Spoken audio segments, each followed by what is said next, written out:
World top T20 batter மற்றும் bowler இவர்களுடைய பங்களிப்பு பெரிதாக இல்லாமலேயே இம்முறை உலக கிண்ணத்தை வென்றிருக்கின்றது இந்திய அணி. ஆமாம், உலகத்திலேயே T20யிலே முதல் தர துடுப்பாட்ட வீரராக இருப்பவர் அபிஷேக் சர்மா. இந்த சுற்று போட்டியை நீங்கள் பார்த்தீர்கள் என்றால் ஒரு முதற் சுற்றிலே ஒரு போட்டியிலும் ஃபைனலிலும் தவிர அவர் பெரிதாக பிரகாசிக்கவில்லை. அதே நேரத்தில் வருண் சக்கரவர்த்தியும் உலகத்திலே டாப் T20 போலர், அவருடைய பங்களிப்பும் பெரிதாக இருக்கவில்லை.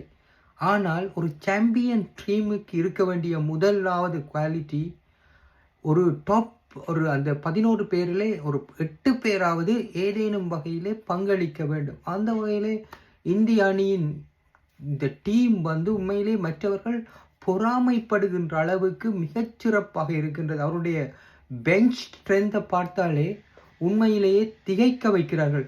முகமது சிராஜ் போன்ற போலர் பெஞ்சிலே இருக்கின்றார். மறுபக்கம் நீங்கள் பார்த்தீர்கள் துடுப்பாட்ட வீரர்கள் வரிசையிலே பலரும் அணிக்குள்ளேயே இல்லை. சுப்மன் கில், ஜெய்ஸ்வால் போன்றவர்கள் அணிக்குள் இல்லை. ஸ்ரேயாஸ் ஐயர் இல்லை. இப்படி இருக்க அந்த டீமை பாருங்கள். ஒரு உண்மையிலேயே ஒரு அந்த பெஞ்ச் ஸ்ட்ரென்த்தை தான் சொல்லுவார்கள் டீமோட ஆரோக்கியம் என்ற அந்த அளவிலே இந்த இந்திய அணி உண்மையிலேயே மிகவும் பிரமிக்க வைக்கின்றது. வெஸ்ட் இண்டீஸ் டீம் 1980s காண்பித்த அந்த கன்சிஸ்டன்சி அதிரடி மாதிரியாக இப்போது இந்திய அணி இந்த T20யை டாமினேட் செய்கின்றது. இதனை மைக்கேல் வான் போன்ற இங்கிலாந்தின் முன்னாள் தலைவர் மைக்கேல் வான் போன்றவர்களெல்லாம் ஒத்துக்கொள்கிறார்கள். இப்போது இந்திய அணி இந்த ஒயிட் பால் கிரிக்கெட்டிலே, அதாவது T20 மற்றும் 50 ஓவர் கிரிக்கெட்டிலே முதல் தரமான அணி என்பதிலே எந்த விதமான சந்தேகமும் இல்லை என்று கூறுகின்றார். உண்மையிலேயே கடந்த தடவை 2024 பார்த்தீர்கள் என்றால் 5 விக்கெட் கையிருப்புக்கு சவுத் ஆப்பிரிக்கா 30 ஓட்டங்களை பெற வேண்டியிருந்தது 30 பந்துகளில். அந்த இடத்திலிருந்து அவர்கள் தோற்று போனார்கள். இந்திய அணி வென்றார்கள். அதற்கு முக்கிய காரணம் ஜஸ்பிரீத் பும்ராவினுடைய பந்து வீச்சு. ஜஸ்பிரீத் பும்ரா போன்ற ஒரு பந்து வீச்சு இருந்தால், அவருடைய அந்த 4 ஓவரும் இருந்தால் இந்திய அணி எந்த கட்டத்தில் இருந்தேனும் மீண்டுவிட முடியும் என்பது பல தடவை நிரூபணமாகியிருக்கிறது. கடந்த இங்கிலாந்துடனான செமி ஃபைனலில் கூட அது நடந்தது. இறுதிப் போட்டியிலையும் இந்த முறை சிறப்பாக பந்துவீச்சு 15 ஓட்டங்களை மாத்திரமே கொடுத்து 4 விக்கெட்களை கைப்பற்றி பும்ரா உண்மையிலேயே ஃபைனல் பிளேயர் ஆஃப் த ஃபைனலாக தெரிவாகியிருந்தார். இதே நேரத்தில் இந்த டூர்னமெண்ட் மறக்க முடியாதது சஞ்சு சாம்சன் தான். ஏனென்றால் அவர் மிகவும் திறமையானவர் என்று பலமுறை எல்லாருக்கும் தெரியும். ஆனால் அவருடைய அந்த கன்சிஸ்டன்சி சில நேரம் அவருக்கு காலை வாரியது. ஆனால் அவருக்கு அந்த ஒரு சான்ஸ் வந்தது. அந்த சான்ஸை, அதாவது சவுத் ஆப்பிரிக்காவோடு ஒரு கீ போட்டியிலே, முக்கியமான போட்டியிலே இந்திய அணி தோற்றதை அடுத்து ரிங்கு சிங்கும் அவருடைய தந்தையின் இறுதிப் போட்டிக்கு போனதை அடுத்து அவருக்கு ஒரு சந்தர்ப்பம் கிடைத்தது. அதிலிருந்து அவர் திரும்பி பார்க்கவில்லை. வெஸ்ட் இண்டீஸோடு நடைபெற்ற போட்டி ஒரு வெர்ச்சுவல் குவார்டர் ஃபைனலாக இருந்தது. அதை வென்றவிலே சஞ்சு முக்கிய பங்காற்றியிருந்தார்.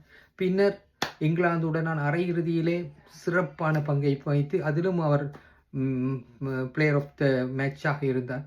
பிறகு ஃபைனலிலும் சஞ்சு சிறப்பாக விளையாடி ஒரு சதத்தை தவற விட்டிருந்தார். ஆனால் சதத்தை விட டீமுக்கான பங்களிப்பு சிறப்பாக இருந்தது.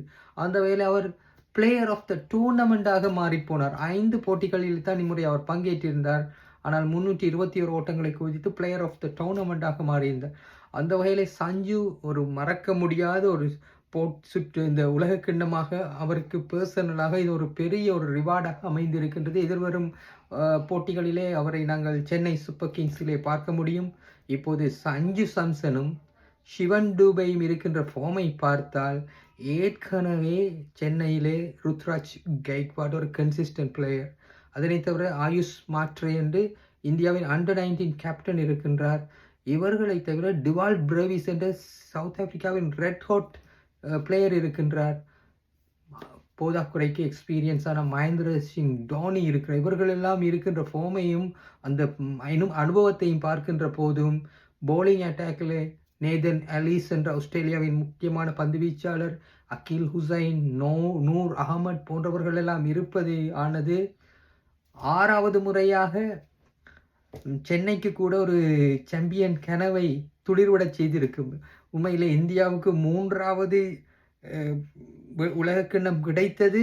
உண்மையிலே அவர்கள் டிசர்வ்டாக இருக்கிறார்கள். ஆனால் இப்போது இந்த ஃபார்ம்களை எல்லாம் பார்க்கின்ற போது சிஎஸ்கேக்கு 6வது கிடைத்து விடுமோ என்று என்னை எண்ணத் தோன்றுகின்றது. இது உண்மையிலேயே மனதுக்கு மகிழ்ச்சி அளிக்கின்ற ஒரு போட்டித் தொடராக கூட அமைந்தது. ஏனென்றால் சில நேரத்திலே நாங்கள் ஒரு ஃபேவரைட்டை வைத்திருப்போம். அந்த ஃபேவரைட் வெல்லாத போது பெரிய ஏமாற்றமாக இருக்கும். ஆனால் இந்திய அணியின் ரசிகர்களுக்கு இந்த முறை அவர்கள் ஃபேவரைட்டாகவே வந்தார்கள். அவர்கள் கப்பையும் தூக்கி இருப்பது உண்மையிலேயே ஒரு வரலாற்று ரீதியாக கூட ஒரு சிறப்பான ஒரு நிகழ்வாக அமைந்திருக்கின்றது.